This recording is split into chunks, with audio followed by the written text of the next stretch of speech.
మగవులు మెచ్చే Ashadham sale Chennai shopping mall Aadi KG sale.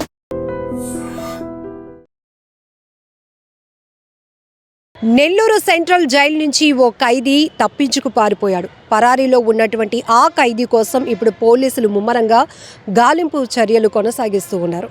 అయితే ఇతను ఒక మర్డర్ కేసులో ప్రస్తుతం జైలు శిక్ష అనుభవిస్తున్నాడు. నెల్లూరు ఓపెన్ జైల్లో వ్యవసాయ పనులు కూడా చేస్తూ ఉంటాడు ఇతను.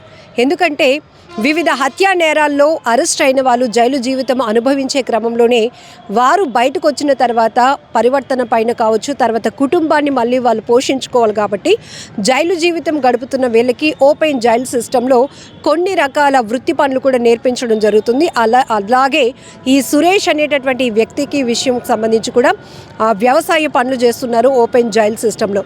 అయితే ఇతను సంగం మండలం గాంధీ గిరిజన ప్రాంతానికి చెందినటువంటి సురేష్గా తెలుస్తోంది. 2 రోజుల క్రితం ఇతన్ని చూడటానికి బంధువులు జైలుకు వచ్చారు.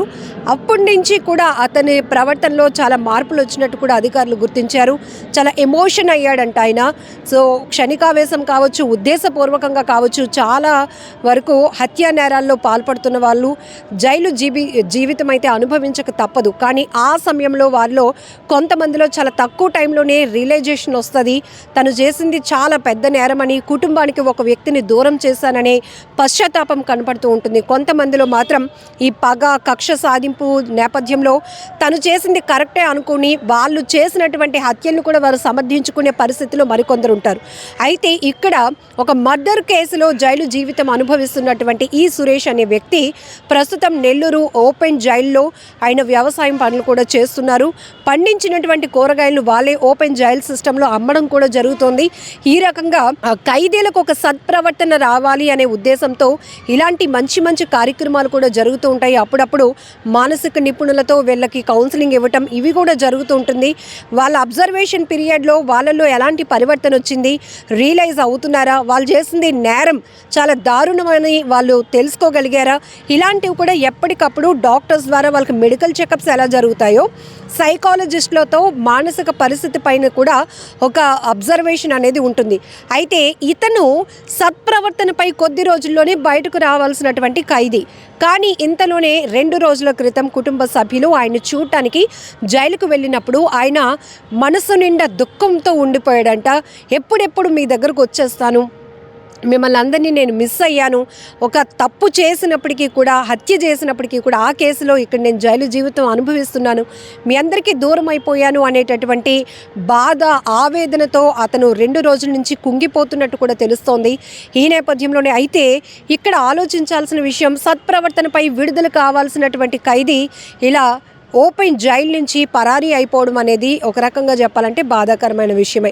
ఎందుకంటే ఇప్పుడు సత్ప్రవర్తన పక్కన పెట్టి ఈయన బయటకు పంపించడానికి కూడా మళ్ళీ అధికారులు ఆలోచించాల్సిన పరిస్థితి వచ్చేసింది. కానీ అధికారులు చెప్తున్నారు, జైలు అధికారులు 2 రోజుల క్రితం కుటుంబ సభ్యులు ఎవరైతే ఇతన్ని కలవటానికి వచ్చారో అప్పటి నుంచి అతనిలో చాలా మార్పు వచ్చింది.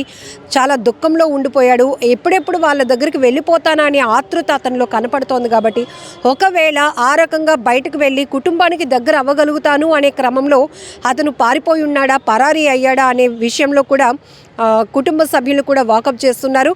అయితే ఏ ప్రాంతానికి చెందినవాడు అనే దానిపైన కూడా ఇప్పటికే అధికారుల దగ్గర పూర్తి వివరాలు ఉంటాయి. కాబట్టి అతనికి సంబంధించి ఏ స్టేషన్లో ఇప్పటికే కేసు ఫైల్ అయ్యి జైలు జీవితం అనుభవిస్తున్నాడు, ఇవన్నీ కోణాల్లో కూడా నెల్లూరు జిల్లాలోనే కాదు చుట్టుపక్కల ప్రాంతాల్లో ఉన్న అన్ని పోలీస్ స్టేషన్స్ని కూడా అలర్ట్ చేయడం జరిగిన అటువంటి విషయం.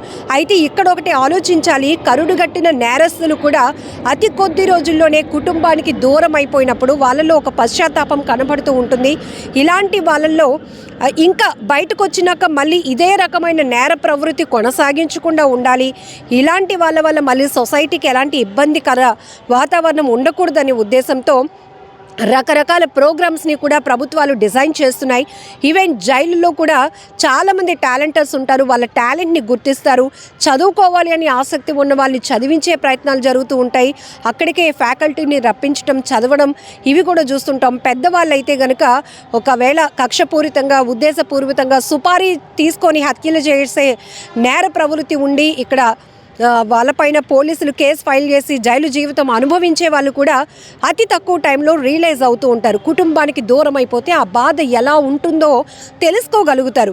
ఆ క్రమంలోనే ఇక ఇలాంటి జీవితం నాకొద్దు, నేను మారిపోవాలనుకుంటున్నాను, బయటకు వెళ్ళిన తర్వాత నాలో ఒక కరుడుగట్టిన నేరస్తుల్లా కాకుండా ఒక మంచి ప్రవర్తన కలిగినటువంటి వ్యక్తిగా నేను మళ్ళీ ఒక కొత్త వ్యక్తిగా సొసైటీలో నేను తిరగాలి, నా కుటుంబానికి నా వల్ల ఎలాంటి చెడ్డ పేరు రాకూడదు అనేటటువంటి ఆలోచన కూడా చాలామందిలో కనిపిస్తూ ఉంటుంది. ఆ రకంగానే ఈ ప్రోగ్రామింగ్స్లో కూడా వాళ్ళ ప్రవర్తనని అధికారులు ఎప్పటికప్పుడు మానిటరింగ్ చేస్తూ ఉంటారు.